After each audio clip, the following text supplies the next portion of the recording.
Welcome to Ask Julie. That's me. And this is Bagels, my significant four-legged other. I'm going to give you real relationship advice, straight from the hip, and with a little dose of humor. So let's get started.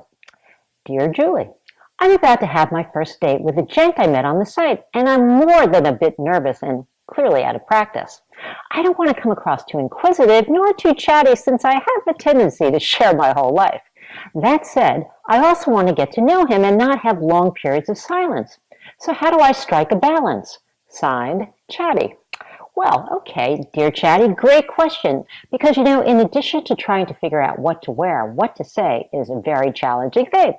And darling, I feel your angst since even the most confident of us can be a little nervous. Because why? We're trying to make a good impression on our first date so it'll lead to our second date.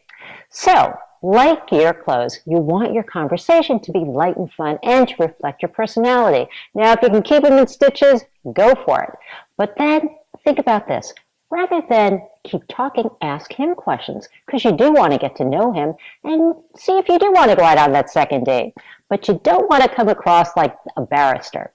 That said, there are some safe bets and some definite no-nos that have helped me not have to keep sipping on my martini all night. Okay. The definite no-nos are things like exes, as in former relationships, politics, religion, income, and health.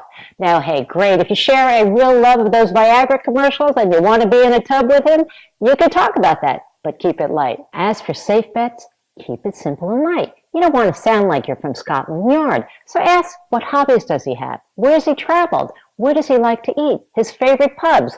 And you know what? Just for fun, I love to ask people, what makes you laugh?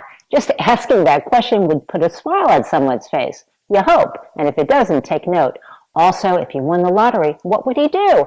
Bucket list. And here's a sort of cool one. If he could only eat one thing or drink one thing for the rest of his days, what would it or they be?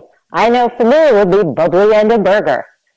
So let me know how it turns out. Meanwhile, please like me on Facebook and follow me on Twitter at Boyfriend Cleanse. Together, you and I and Bagels are going to help you find the right relationship and help it grow.